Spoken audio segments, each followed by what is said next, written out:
नमो लोये सौहरिहन्तानं नमो लोये सौहृदानं नमो लोये सौभागिर्यानं नमो लोये सौज्यायानं नमो लोये सौत्रिकालवती सावनं ओंकारमिन्दु संयुक्त नित्यं जयन्ति योगिनः कामदं मोक्षदं चैव ओंकाराय नमो नमः मङ्गलं भगवान् विष्णु मङ्गलं गौतमोऽग्नि मङ्गलं कुन्कुण्डारि भुजेन्द्रमोसुमङ्गलं नमः समरिसाराय स्वानुभूत्या तथास्ति स्वभावाय भवाय सर्वः विभाव निरुद्ध निराकार।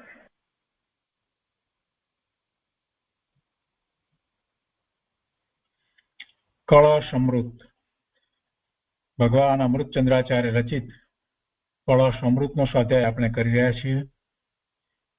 એમાં સર્વ વિશુદ્ધ જ્ઞાન અધિકારનો 5મો કળશ એટલે સળંગ કળશ 197નો સ્વાધ્યાય આપણે શરૂ કર્યો છે. આ કળશ આપણે સમયસારમાંથી વાંચનમાં લીધો છે અને તે પછીથી કળશ અમૃતમાંથી ખંડાન્વય સહિત અર્થ પણ કર્યો છે અને એની ઉપર પૂજ્ય ગુરુદેવ કાંજી સ્વામીએ થોડો વિસ્તાર કર્યો છે. આજે ફરીથી વાંચનમાં લઈએ છીએ અને આજે પૂજ્ય ગુરુદેવ ફરીથી આખો કળશ સમજાવવાના છે. તો સમયસારમાં આ કળશ કુંકુંદાચાર્ય ભગવાનની ગાથા 317ની પહેલા કહેવામાં આવ્યો, એટલે કે 316 પછીથી કહેવામાં આવ્યો. અને 316મી ગાથામાં જે વાત કરવામાં આવી તો એ વાતનો ભાવાર્થ આ રીતે છે કે અજ્ઞાનીને તો શુદ્ધ આત્માનું જ્ઞાન નથી. અજ્ઞાનીને તો શુદ્ધ આત્માનું જ્ઞાન નથી. તેથી જે કર્મ ઉદયમાં આવે તેને જ તે પોતારૂપ જાણીને ભોગવે છે. અને જ્ઞાનીને શુદ્ધ આત્માનો અનુભવ થઈ ગયો છે. તેથી તે પ્રકૃતિના એટલે એ કર્મ પ્રકૃતિના ઉદયને પોતાનો સ્વભાવ જાણતો નથી અને એ તો એનો જ્ઞાતા જ રહે છે, ભોગતા થતો નથી. આ વાત 316મી ગાથામાં કુંકુંદાચાર્ય ભગવાને કહી અને એની ટીકા લખ્યા પછીથી અમૃતચંદ્રાચાર્ય ભગવાને આ જ અર્થનું કળશ રૂપ કાવ્ય લખ્યું. અને એ 197મો કળશ એમાં શ્લોકાર્થમાં કહે છે કે અજ્ઞાની પ્રકૃતિ સ્વભાવમાં લીન રક્ત હોવાથી, એટલે કે જે કર્મની પ્રકૃતિ એનો ઉદય આવ્યો છે એમાં જ એ રક્ત છે, લીન છે, તેને જ પોતાનો સ્વભાવ જાણતો હોવાથી સદા વેદક છે, એટલે એનો ભોગવનારો છે.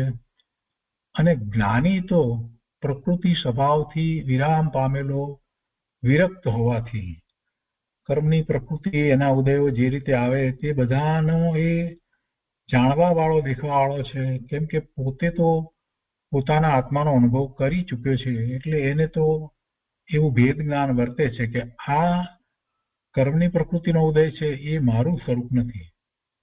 એટલે તેને એ પરનો સ્વભાવ જાણતો હોવાથી કદાપી વેદક નથી અને વેદતો નથી. આવો નિયમ બરાબર વિચારીને નક્કી કરીને નિપુણ પુરુષો અજ્ઞાનીપણાને છોડો અને શુદ્ધ એક આત્મામય તેજમાં નિશ્ચળ થઈને જ્ઞાનીપણાને સેવો. અને ખંડાન્વય સહિત અર્થ પંડિત રાજમલજી આ રીતે કર્યો છે. એમાં એમને નિપુણનો અર્થ સમ્યક દ્રષ્ટિ કર્યો છે. એટલે કહે છે કે સમ્યક દ્રષ્ટિ જીવોએ પરદ્રવ્યમાં આત્મબુદ્ધિરૂપ મિથ્યાત્વ પરિણતિ જે રીતે મટે તે રીતે સર્વથા મટાડવા યોગ્ય છે.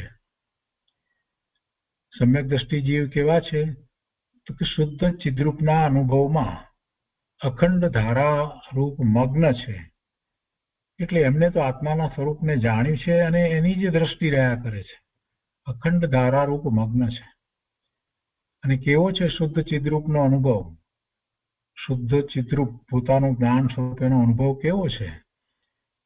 એમણે શું એમાં અનુભવ્યું છે અને એમાં એ મગ્ન રહે છે? તો કહે છે કે સમસ્ત ઉપાધિથી રહિત એવું જે એકલું જીવ દ્રવ્ય તે સ્વરૂપ છે અને એવું એમણે અનુભવ્યું છે અને એમાં એ સમ્યક દ્રષ્ટિ જીવો મગ્ન રહે છે. એટલે એમને એમ કહે છે કે પરદ્રવ્યમાં આત્મબુદ્ધિ રૂપ મિથ્યાત્વ પરિણતિ જે રીતે મટે તે રીતે સર્વથા મટાડવા યોગ્ય છે. હવે આગળ કહે છે કે બીજું શું કરવાનું છે? તો કે શુદ્ધ વસ્તુના અનુભવ રૂપ સમ્યક્ત્વ પરિણતિ રૂપ સર્વકાળ રહેવું તે ઉપાદેય છે. એટલે એ અનુભવ તો એમને છે ચિદ્રૂપનો, પણ હવે કહે છે કે સર્વકાળે એવી જ પરિણતિ રહે. શુદ્ધ વસ્તુના અનુભવ રૂપ સમ્યક્ત્વ પરિણતિ રૂપ સર્વકાળ રહેવું તે ઉપાદેય છે. શું જાણીને એવો થાય? પોતે અનુભવ તો કર્યો જ છે, છતાં અહીંયા સમજાવે છે કે જે પ્રકારે કહે છે એવા વસ્તુ સ્વરૂપ પરિણમનના નિશ્ચયને અવધારીને તે વસ્તુનું સ્વરૂપ કેવું? મિથ્યાદ્રષ્ટિ જીવ સર્વકાળે દ્રવ્ય કર્મનો ભાવ કર્મનો ભોગતા થાય છે એવો નિશ્ચય છે, અને મિથ્યાત્વનું પરિણમન એવું જ છે. અને કેવો છે અજ્ઞાની? નાના વર્ણ આદિ 8 કર્મનો ઉદય થતા નાના પ્રકારના ચતુર્ગતિ, શરીર, રાગાદિ ભાવ, સુખ દુઃખ પરિણતિ ઇત્યાદિમાં પોતાપણું જાણી એકત્વ બુદ્ધિ રૂપ પરિણમ્યો છે એવો એ મિથ્યા દ્રષ્ટિ છે. અને મિથ્યાત્વ મટતા એવું પણ છે કે સમ્યક દ્રષ્ટિ જીવ કદાચિત દ્રવ્ય કર્મનો ભાવ કર્મનો ભોગતા થતો નથી. આવું વસ્તુનું સ્વરૂપ છે. અને કેવો છે જ્ઞાની? કર્મના ઉદયના કાર્યમાં હે જાણીને છૂટી ગયું છે સ્વામિત્વપણું જેને, એવો છે.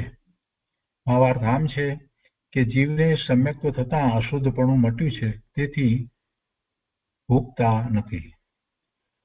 તો એ રીતે 197મો કળશ છે. પૂજ્ય ગુરુદેવે એનો જે વિસ્તાર કર્યો છે તે આપણે લઈએ. કળશ પ્રવચન ભાગ 6, પારણ નંબર 141, પ્રવચન નંબર 220, કળશ 197.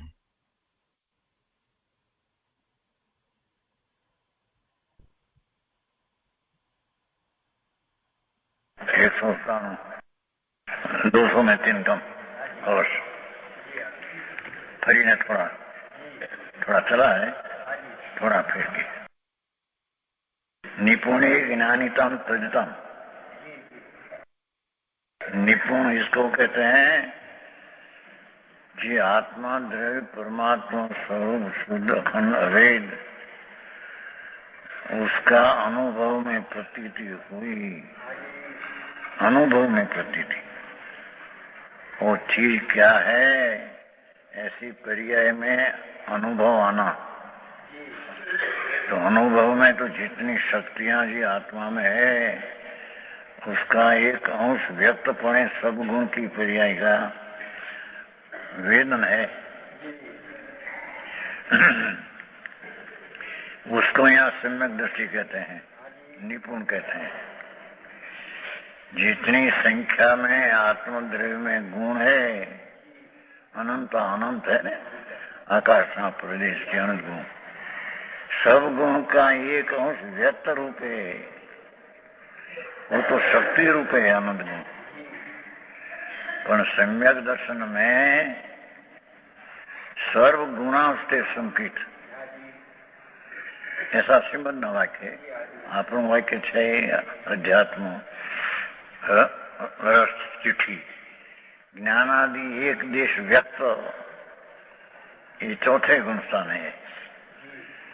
और ज्ञानादि पूर्ण व्यक्त केवल ज्ञानी में है।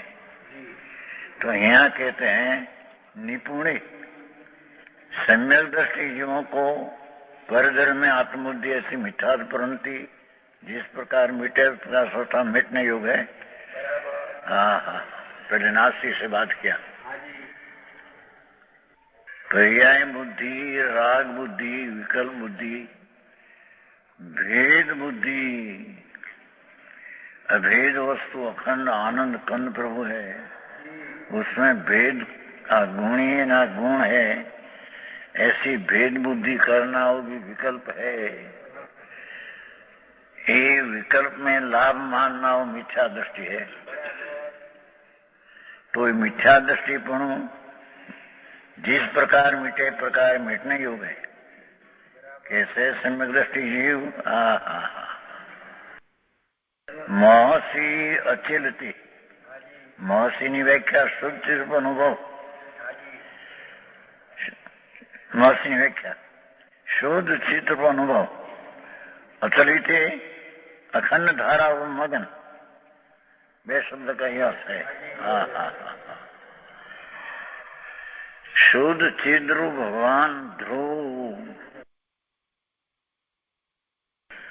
કાલે આવ્યું છે ને એક જણાનું આવ્યું છું બેનના વચનમાંથી વચનામૃત उसमें है ना ये शब्द को गाय को लांछन कहीं को दक्षिण पुत्र क्या क्या है पुत्र वांची ने बहुत बुरी थी उसमें आ लिखा है આપણે પહેલે જ કહીએ છીએ જાગતો જીવ ઉભો છે ને એમાં શબ્દ है गुजराती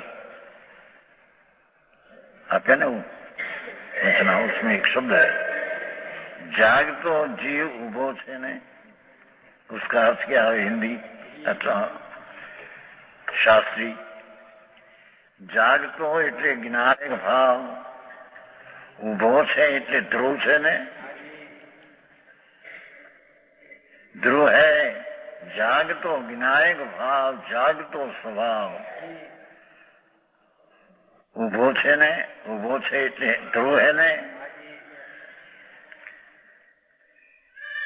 ये ध्रुव स्वभाव कहाँ जाए ऐसा शब्द है उसमें वचनामृत में जागतो जीव उभो छे ने क्या जाए जरूर प्राप्त થાય उसका अर्थ शास्त्रीय भाषा में विनायक भाव ध्रुव है वो कहाँ जाए ये तो गुजराती सादी भाषा में उसका अर्थ है विनायक भाव जो कहें ध्रुव है फिर कहाँ जाए वो एक समय की पर्याय में भी आता नहीं ऐसे सूक्ष्म रूप के अनुभव में अखंड धारा मगन चिद्रूप अनुभव में अखंड धारा रूप मगन तो सिद्ध सद्रूप तो वस्तु है ऐसे कहते हैं कैसे शुद्ध रूप अनुभव शुद्ध एकात्म समय समस्त उपाधि से रहित अकेला जीव रहे उसके स्वरूप है क्या कहते हैं सम्यक दर्शन में जो अनुभव होता है ये द्रव्य का अनुभव नहीं होता द्रव्य का वेदन नहीं होता वेदन तो द्रव्य ऊपर की दृष्टि करने से जो एकत्वपणा में शक्ति की अंश ही दरेक शक्ति का अंश व्यक्त होता है उसका वेदन होता है ध्रुव का वेदन नहीं होता पर यहाँ कहना है कि शुद्ध चिद्रूप वस्तु ये वस्तु इन कह शुद्धात्मा एक आत्मा ही समस्त उपाधि से रहित अकेला जीव द्रव्य उसका स्वरूप उसका अनुभव ये बात है भगवान वस्तु है वस्तु ये तो ध्रुव અને એને જ આપણે બપોરે આવશે टिकाली आत्मा को शुद्ध कोई आत्मा कहा है निश्चय आत्मा खरेखर आत्मा तो टिकाली पर्याय शिवाय का अलावा एकला टिकाली ध्रुव स्वरूप को यह आत्मा कहा है ये आत्मद्रव्य का अनुभव तो द्रव्य का अनुभव का अर्थ ये टिकाली तरफ झुकना टिकाली वस्तु का वेदन नहीं होता कि ध्रुव का वेदन क्या हो है वेदन तो पर्याय का है सम्यक दर्शन पर्याय है सम्यक ज्ञान पर्याय है सम्यक चारित्र पर्याय है सिद्ध पर्याय है मोक्ष मार्ग पर्याय है तो पर्याय का वेदन है पर पर्याय में वेदन किसका एम कहते हैं कि शुद्ध रूप का भाषा ऐसी है शुद्ध रूप का अनुभव है तो वेदन पर्याय का पर शुद्ध चिद रूप जी त्रिकाल है, त्रिकाल है, वो उत्तर का लक्ष्य है ने, वो कारण ये लक्ष्य है, ये पर्याय है, पण ये पर्याय का लक्ष्य त्रिकाल पर है, तो शुद्ध रूप का अनुभव है, ऐसा कहने में आया है। समझ में आते हैं? हाँ, सूक्ष्म बात बापू, भगवान वितराग स्वरूप अंदर है, ये बहुत सूक्ष्म है। वितराग स्वरूप आत्मा शुद्ध चिद रूप कीधु, शुद्ध चिद रूप का अनुभव पाठ है ना, शुद्ध चिद रूप तो त्रिकाल है, उसका अनुभव ये तो वर्तमान पर्याय है। ये कहते हैं देखो, शुद्ध रूप का अनुभव शुद्ध एकात्ममय सकाल उपाधि से रहित ऐसा अकेला जीव रहे, एकला जीव रहे, उसका स्वरूप, ये अनुभव।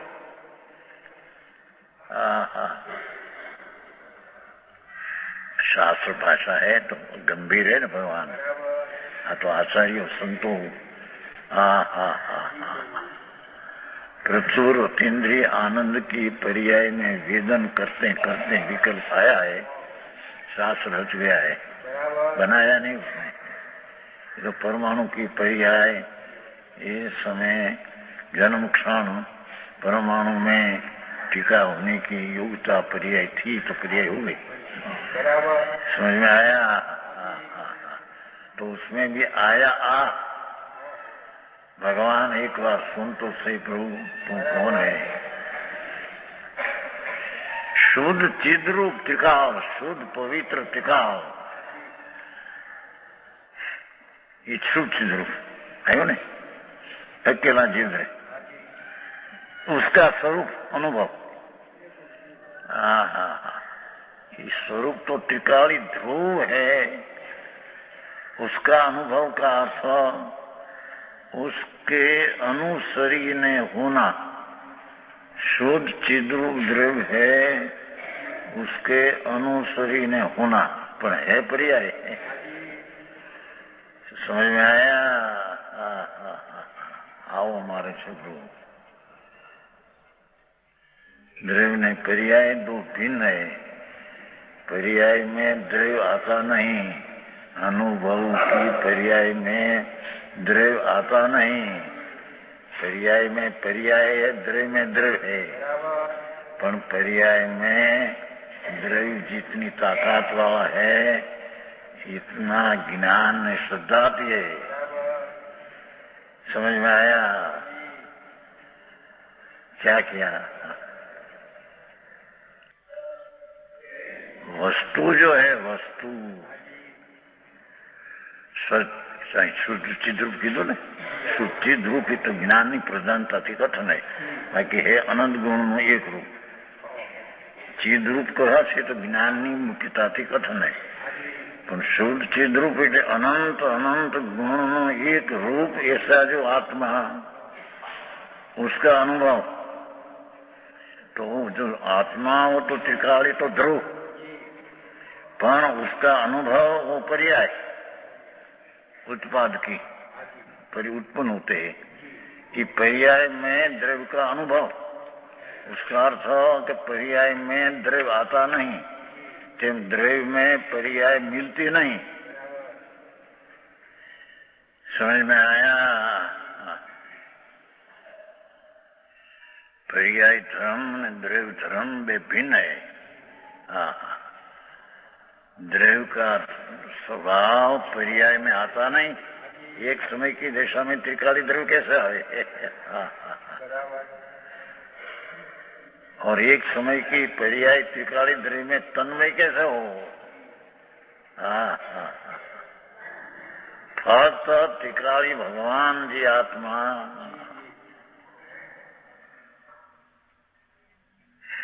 आनंद ने शुद्ध शक्ति स्वभाव एनो पूर्ण पर्याय का लक्ष्य बालू होता है, तो उसका अनुभव ध्रुव का है, ऐसे कहने में आया है। आत्मा बहुत है भाई, मार्ग जी से वस्तु स्थिति અલૌકિક છે. એ વિતરાગ વિતરાગે જાણી અનુભવી પૂર્ણને वाणी द्वारा आ गया तो ये कहा क्या करना है ત્યાં સુધી તો આપણે આવ્યું છું. જ્ઞાનીતમ આશ્ચર્યતમ શુદ્ધ વસ્તુ કે અનુભવ રૂપ. શુદ્ધ વસ્તુ એ તિકાળી, એનો અનુભવ એ પર્યાય વર્તમાન. શુદ્ધ વસ્તુ કે અનુભવ રૂપ, બસ અનુભવ રૂપ એ સમ્યકત્વ પ્રણતિ. એટલે સમ્યક પ્રણતિ કે સમ્યક હૈ તો પ્રતીતિ રૂપ, પણ શુદ્ધ ચિત્ત રૂપના અનુભવ રૂપ પ્રતીતિ, એમાં પ્રતીતિ हुई કે આ ચીજ પૂર્ણ आनंद है. सम्यक रूपी प्रणति में वस्तु आई नहीं, आनंद का वेदन हुआ संकेत की अनुभूति में. सम्यक के साथ अविनाभूत अनुभूति, अनुभूति नाम आनंद का संवेदन, ये साथ में अनुभूति के साथ में सम्यक दर्शन ख्याल में आता है. सम्यक दर्शन सीधा ख्याल में नहीं आता. तो ये अनुभूति के ख्याल से सम्यक ख्याल में आया, ये सम्यक का अनुभव यहाँ कहते हैं, है ना. क्या किया देखो, शुद्ध वस्तु के अनुभव रूप, शुद्ध वस्तु के अनुभव रूप एम क्या है. शुद्ध वस्तु तो त्रिकाली, उसका अनुभव रूप समेकत. हाँ हाँ हाँ है. शास्त्र हमें पढ़ा है ना प्रभु. हाँ तो भगवान की वाणी है ने, भगवान की वाणी है, संतों की वाणी भगवान की वाणी है. तो जिनवर कहते हैं ये वाणी से. हाँ तो आड़तिया है बीच में, संतो आड़तिया है, माल सर्वज्ञ का है. हाँ हाँ हाँ समझ में आया. आड़तिया समझते हैं, व्यापारी आड़तिया होता नहीं ना. यहाँ तो माल तो पूर्ण हम सर्वज्ञ परमात्मा का है. संतो अपनी अनुभूति की प्रणति के काल में विकल्प आया तो भगवान कहते हैं इसी बात के दिया. समझ में आया. तो यहाँ कहें कि शुद्ध वस्तु के अनुभव रूप संकित, भाषा जो संकित ने व्याख्या करता है ऐसे किया कि शुद्ध वस्तु के इधर उसका अनुभव वो पर्याय, ये अनुभव पर्याय रूप संकित प्रणति.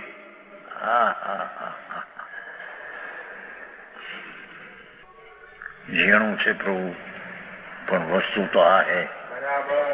તેની કાળ આ સત્ય હે, એમાં ફેરફાર કાંઈ થાય એવું નથી. સમજ में आया. क्या शुद्ध स्वस्थ हो. टीकाकार राजमल उसमें से बनाया ये समय सा नाटक.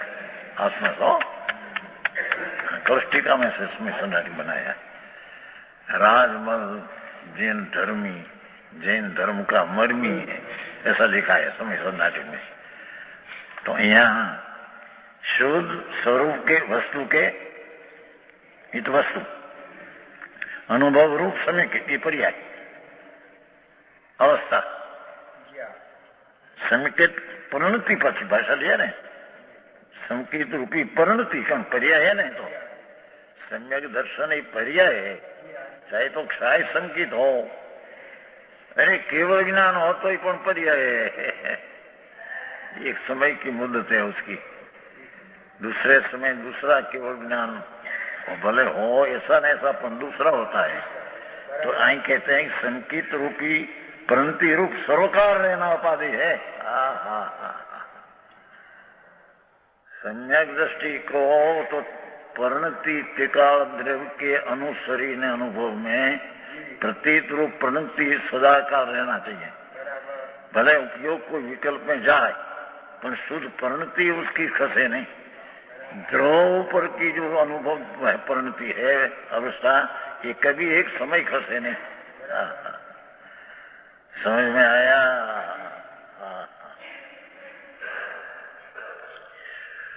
बस शुद्ध वस्तु के अनुभव रूप ऐसा है ना, संकेत परिणति रूप सर्वकार्य ना उपाधि है।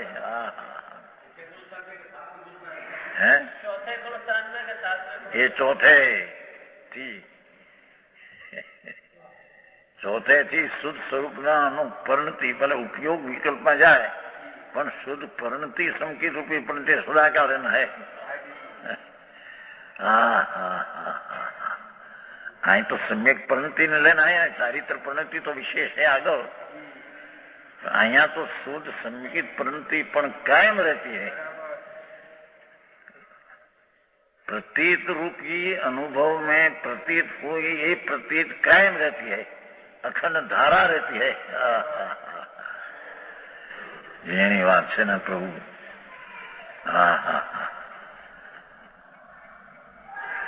મૂળ માર્ગ સાંભળો જૈન નો રી, શ્રીમદ કે છે મૂળ માર્ગ સાંભળો જૈન નો રી, मूल मार्ग ये अंतर में है। मार्ग पर्याय में है, मार्ग राग में नहीं, मार्ग द्रव्य गुण में नहीं। समझ में आया? ये शुद्ध वस्तु के अनुभव रूप संकेत परिणति रूप एम पासू है।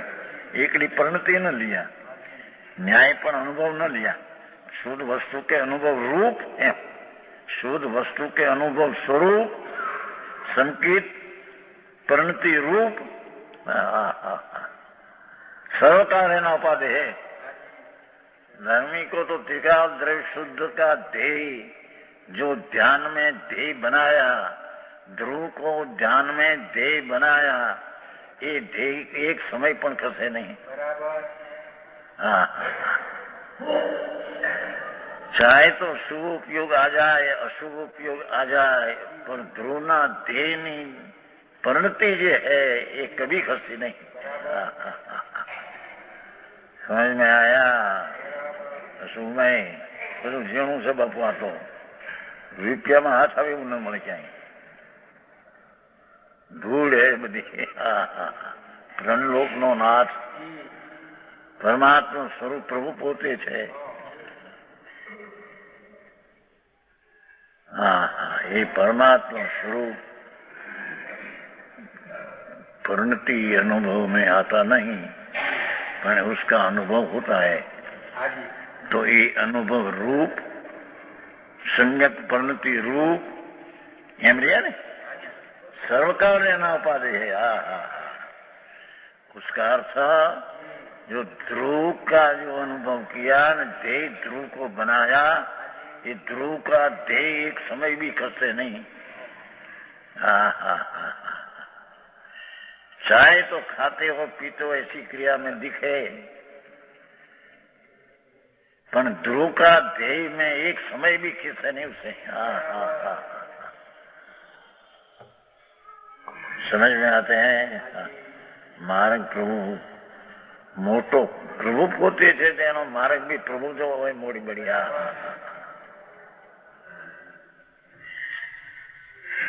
सर्वकार्य ना उपाधि, क्या जानकर ऐसा होए? इति एवं नियम निरूपम, ये प्रकारे कहते हैं कि तो नियम वस्तु न स्वरूप ऐसा है। नियम अर्थ के एवं नियम, ऐसे वस्तु का स्वरूप परिणमन के निश्चय को अवधार करके पूर्ण आनंद स्वरूप भगवान ध्रुव ऐसे वस्तु स्वरूप उसका परिणमन के निश्चय को धारण करके, उसकी पर्याय में परिणमन करके निश्चय धार करके है। एवं नियम ये वस्तु नो स्वरूप निश्चय परिणमन नो निश्चय लीधो। परिणमन का निश्चय अवधार करके ये परिणमन कायम रखकर, अवधार करके परिणमन कायम रखकर भाषा है थोड़ी को गुजरती आ जाएगी अंदर। हिंदी में थोड़ा स्पष्ट होता है। हाँ, ऐसे वस्तु स्वरूप परिणाम के निश्चय को मूर्त एवं नियम है। एवं એટલે વસ્તુ, એવં એટલે વસ્તુ, નિયમ એટલે એનો નિશ્ચય, એના પરિણામનો નિશ્ચય. આ તો ભાગવત કથા છે. નિયમસારમાં આવે છે ને છેલ્લામાં भागवत है आ कथा. भगवत स्वरूप परमात्मा वो भागवत कहते ही नहीं हो अनुमति. हाँ हाँ, नियमसार में चली गया था आखिर गाथा. अने नियमसार में तो ऐसा ही कहा.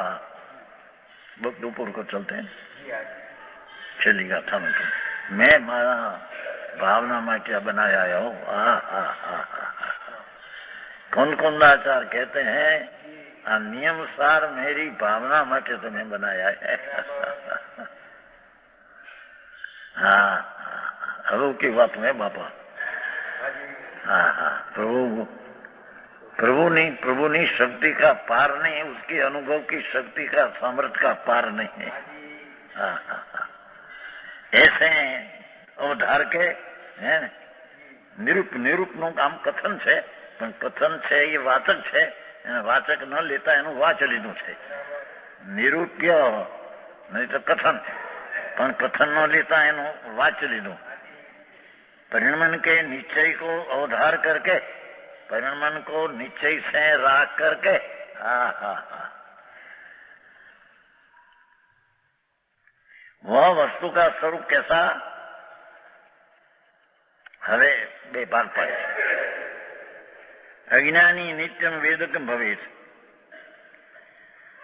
अज्ञानी नाम मिथ्या दृष्टि जीव. हाँ हाँ, नित्यम सर्वकाल द्रव्य कर्म. ए द्रव्य कर्म नो वेदक तो निमित्त से कथन है. जड़ को तो छूटे नहीं, जड़ वेदन ने पर निमित्त है तो कहा. वेदक भाव कर्म का भोक्ता होता है, ये यथार्थ है. अज्ञानी स्वरूप का शुद्ध चैतन्य का अनुभव नहीं होने से, वो तरफ का झुकाव नहीं होने से, पर्याय ने राग ऊपर झुकाव होने से राग का भोक्ता होता है. अज्ञानी राग का वेदक भोक्ता होता है. भाषा तो समझाई बापा हो. भाषा तो सादी प्रभु. भाव तो है ये, भाव तो है ये. हाँ हाँ हाँ, अज्ञानी मिथ्या दृष्टि जीव सर्वकाल द्रव्य कर्म का निमित्त से कथन.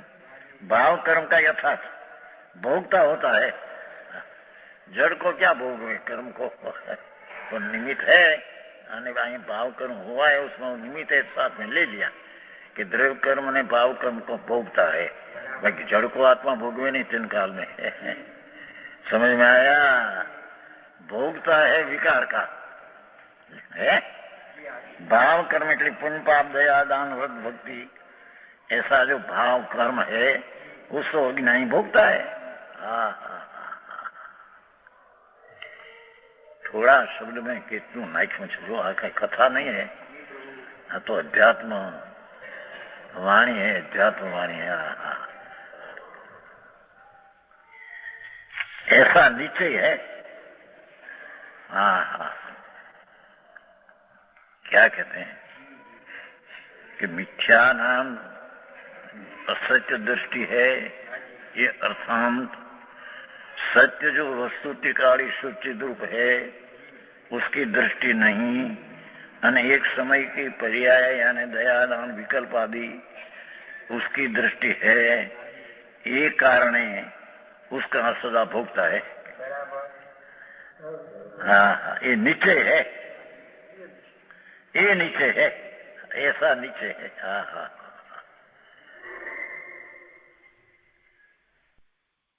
एक जणो कहतो હતો કે તમે બહુ સમય સાદા વખાણ કરો છો તો 15 દીમાં વાંચી ગયો કે બહુ સારી વાતો બાપા.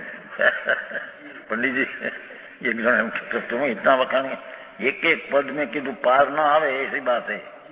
हाँ, हमारा जैसा गंधर्व जैसा पण पार न आवे ऐसी चीज है. एक एक शब्द में अनंत आगे में. हाँ हाँ हाँ, चाहो कि मैं तो 15 दी में समय सर वाँची गयो. बहुत सारी बात बापा. ये 15 दी में वाँचू पण शू वाँचू. हाँ हाँ हाँ, એના ભાવ क्या है समझे बिना वाचा गड़िया गड़िया क्या कहते हैं पारा हाँ हाँ થોડું પણ પરમ સત્ય હોવું જોઈએ हाँ કે છે मिथ्या दृष्टि की सर्व का भाव कर्म का भोगता ही नीचे है पर मिथ्या का परिणाम ऐसा ही है एकांत एकांत कह दिया मिथ्या दृष्टि का परिणाम एकांत दुख रूप है ये है ना ये मिथ्या का परिणाम ऐसा ही है जिसने आत्मा का स्वरूप का आनंद का वेदन नहीं ना आनंद तरफ की दृष्टि नहीं उसका राग रूपी दृष्टि है मिथ्या दृष्टि को मिथ्या का परिणाम ऐसा ही है समझ में आया थोड़ा समझना पण सत्य होना लेना है प्रभु एक भाव पण यथार्थ जाने तो जैसन आचार्य ने टीका में कहा है कि एक भाव पण यथार्थ जाने तो सर्व भाव यथार्थ जाने में आ जाता है ऐसा पाठ है जैसन आचार्य ने टीका में एक पण यथार्थ वस्तु कोई पण चीज द्रव्य गुण पर्याय शुद्ध आदि एक भाव को यथार्थ जाने तो सब भाव को यथार्थ जानने की शक्ति प्रकट होगी उसकी हाँ हाँ हाँ समझ में आया हाँ वो कहते हैं ऐसा निश्चय है मिथ्यात्व का परिणाम ऐसा ही है कैसा है ज्ञानी प्रकृति स्वभाव निरत ज्ञानावरण 8 कर्म के उदय होने पर प्रकृति स्वभाव समझ लिया ने नाना प्रकार अनेक प्रकार चतुर्गति 4 गति का विधन है उसको मैं मनुष्य हूं कि देव हूं कि ट्रेन हूं कि मिथ्या दृष्टि ना वेदन में 4 गति में कोई ये गति में है ये गति का वेदन है और शरीर का वेदन शरीर तो जड़ है पर शरीर तरफ का लक्ष्य करके मेरा शरीर है इससे मिथ्या दृष्टि की दृष्टि पर्याय ऊपर होने से शरीर एक शरीर है उस पर दृष्टि होने से शरीर तरफ का लक्ष्य करके राग का वेदन करते हैं इस शरीर का वेदन कहने में आता है शरीर रागादि भाव इतना लिया रागादि भाव सुख दुख भोगता रागादि भाव पहला करता पुण्य ने पाप दया दान व्रत भक्ति आदि का भाव ये करता અને સુખ દુઃખ એનું વેદન એ સુખ દુઃખ ભોગતા इत्यादि में आपा जान एमे अपनापना मानकर अज्ञानी शरीर को 4 गति को अपना मानकर और पुण्य पाप का भाव का अपना मानकर और उसका भोक्ता का भाव भी अपना मानकर छे आपा निर्मू तो निरत है निरत ની વિશેષણ રત છે શબ્દ પણ એનો અર્થ કેવો સોખો આપા માન હવે એનો અર્થ એકત્વ બુદ્ધિ રૂપ નિરત એકત્વ બુદ્ધિ રૂપ એ તો ખુલાસો કે આપા માન કરતો આપા માન कर एकत्व बुद्धि परिणाम निरत नो व्याख्या है एकत्व बुद्धि रूप परिणाम राग में शरीर में गति में सुख दुख की परिणति में एकत्व मानकर परिणाम है निरत ने व्याख्या किया निरत निविषरत एकत्व बुद्धि मैं मनुष्य हूँ मैं देव हूँ मैं नारकी हूँ मैं सेठ हूँ मैं गरीब हूँ मैं मूर्ख हूँ सब पर्याय बुद्धि में है एकत्व मानकर परिणाम है ये अज्ञानी व्याख्या करी अज्ञानी तो ज्ञानी जातु वेदक नो भवे तू नो अर्थ करो मिथ्यात के मिटने पर ऐसा भी है बस एकला ज्ञान परिणाम है ऐसा नहीं ज्ञानी को मिटकर ज्ञान आनंद का भी अनुभव है। तू मिथ्यात के मिटने पर ऐसा भी है, ऐसा भी है। क्यों कहा कि अज्ञान में गति आदि को अपना मानकर अनुभवते हैं, तो ज्ञानी ज्ञान में ऐसा नहीं पर अपना अनुभव करके मानते हैं, ऐसा भी है। एकला ज्ञान पर अनुभव करते हैं, ऐसी दशा है सदाई जीव की, ऐसा है नहीं। समझ में आया? हाँ। मिथ्यात के मिटने पर ऐसा भी है। कैसा? कि सम्यक दृष्टि जीव ज्ञान, ज्ञान शब्द है ना, सम्यक दृष्टि जीव जातु कदाचित कदाचित वेदज्ञो भवेत। काल ने सूचवे છે, જાતું એ કાળ ને સૂચવે છે। જાતું શબ્દ આવે ને જ્યાં, ત્યાં કાળ ને સૂચવે છે, કોઈ પણ કાળ એ।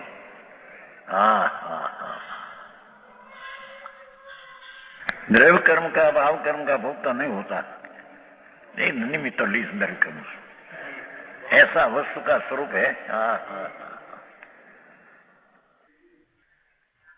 सम्यक दृष्टि में भाव कर्म का भोक्ता अपना मानकर नहीं होता, ऐसा है। आपा मानकर कह्या ने, आप पोतानो मानी नहीं, पण एने छे खरा। जितना राग है उसका जाने है कि राग है, न राग का भोगता भी है, ऐसा जाने है। समझ में आया? जाने है ते उसके राग का भोक्ता का विनायक हो गया। राग का ने वेद का गिने करके पर गिने करके जानने वाला रह गया। समझ में आया? अज्ञानी अपा मानकर अपनी चीज है ये राग द्वेष पुण्य दयादान, ऐसा मानकर भोगता है। समझ में आया? झीणू पड़े प्रभु, पर बात तो आ है। तो अरे 84 आज भाई સાંભળી છોકરો કો ગેરાશનો છોકરો 9 મહિનાનો ગામમાં રમાડતો હતો, એનો ઊનું પાણી હતું તળિયેમાં, મરી ગયો 9 મહિનાનો। ગેરાશા છે ને એનો છોકરો હોય, નામ 9 મહિનાનો, આમ રમતો હતો। પાણી ઊનું હતું, પીડ્યો છે, મરી ગયો। એવા હતા તો અનંત કર્યા છે, તો એક દાખલો દઈએ છો। અનંત અનંત કાળમાં પ્રભુ ક્યાં નથી રહ્યો, અનંત ભાવ કર્યા। હવે તો ઉદાસ હો જા પ્રભુ, એમ કે છે। એ ભવના કામ ને ભવના કારણ, ભવ ને ભવના કારણના ભાવથી ઉદાસ હો જાને। समझ में आया? रस उसमें रस रस छोड़ दे, ये कहते हैं ज्ञानी भाव कर्म का भोक्ता नहीं होता। ये विकारी परिणाम होता है, पर अपना मानकर अनुभवते नहीं है। जब लग राग है, छठे गुणस्था ने कहा ने समय से नाटक में नहीं, कि छठे गुणस्थान पर महाव्रत का जो विकल्प उठते हैं, राग जगपंथ है, ऐसा पाठ है। समय सारी पुस्तक आई નથી, 40वां बोल છે, मोक्ष अधिकार है ना, 40वां बोल है कि मुनियों को भी जितना विकल्प उठते हैं ये जगपंथ है। ये संसार पंथ है, ये संसार मार्ग है इतना। ये पुस्तक काल लाया था, જોઈ વાત ન જાય। આની ખબર નથી, ઓલામાં ખબર છે। મોક્ષ અધિકારમાં 40માં બોલ 9 છે ને, આમાં હશે શું? આમાં હશે 40 બોલ છે ને, મોક્ષ અધિકાર ને। हाँ, मोक्ष अधिकार में होगी। मोक्ष द्वार। ठीक है, आइए सॉरी, हाँ ये आई। ता कारण जग पंथ इत उत शिव मार्ग जोर, परमादि जग को ढूंके अपरमादि शिव और। मुनि ने पण जितनो प्रमाद है जग पंथ इतना यार गजब है। एकदम एम ज कही दे कि सम्यक दृष्टि हुआ तो थई ने कहीं मलिनता है ही नहीं, ऐसे नहीं। ये तो दृष्टि का अनुभव नहीं अपेक्षा है कहने में आया है, पर पर्याय में जहां लग मलिनता है त्या लग परिणति नहीं अपेक्षा है, तो कर्ता ने भोक्ता दो कहने में आता है। यहाँ तो स्वभाव की दृष्टि से कर्ता भोक्ता कर्तव्य लायक है, अपेक्षा है कर्ता भोक्ता नहीं। समझ में आया? पर आया देखो, ता कारण जग पंथ। घट में है प्रमाद जो बताई, पराधीन प्राणी तो बताई। जब प्रमाद की प्रभुता नासे, तब प्रधान अनुभव परकाशे। ये प्रमाद नहीं, छठा गुणता ની વાત પ્રમાદ ની કરી છે। પ્રમાદ એ ને એટલા રાગા તો તા કારણ જગ પંથ ઈત, ભૂત શિવ માર્ગ જોર। स्वभाव सन्मुख नहीं उग्रता ते शिव पंथ नु जोर है, और राग पंथ में मार्ग में इस जग पंथ है। मुनि को भी इतनी दशा उदय भाव है, जग पंथ है। समझ में आया? आप तो 40 में बोल निकले हमें, ये तो मोटी पुस्तक है ना उसमें से।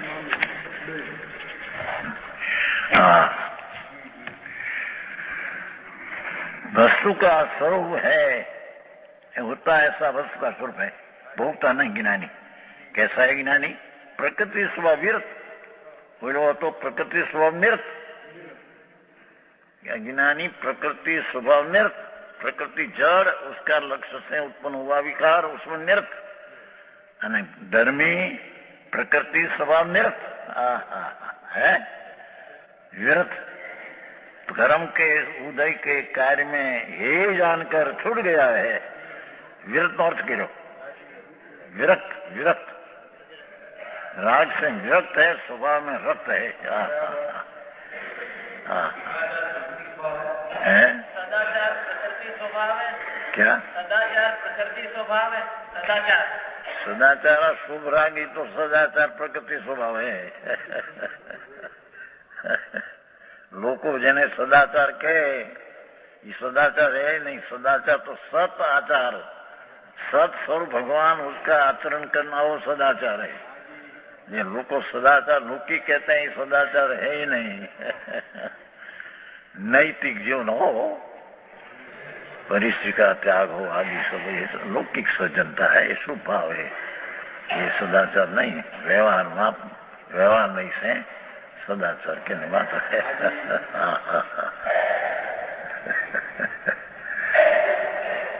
मार्ग तो एवो है, नियम सार में कहीं से बुद्धि। समझ में आया?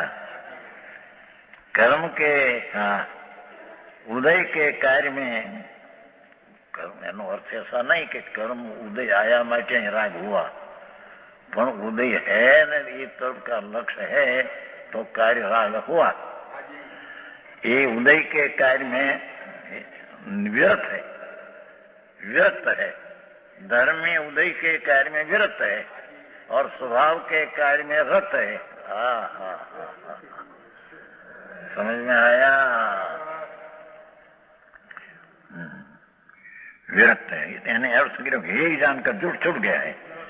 स्वामित्वपना जिसका, यही जानकर छूट गया है स्वामित्वपना जिसका। सम्यक दृष्टि को राग आता है पर स्वामीपना छूट गया है।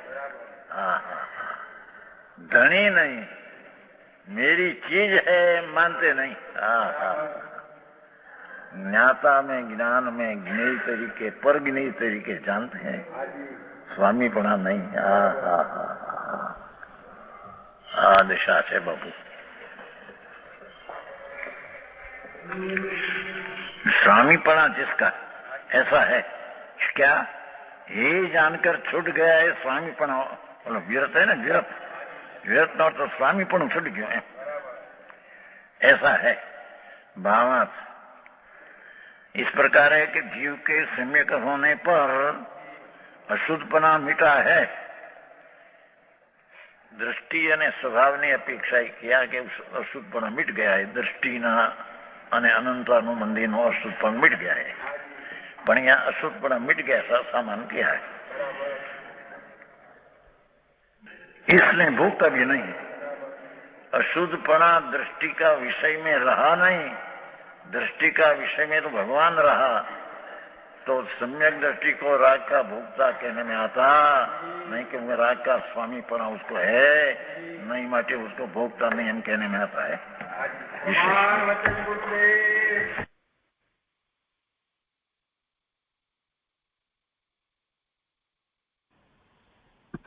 એ રીતે 197માં કળશનો વિસ્તાર પૂરો થયો।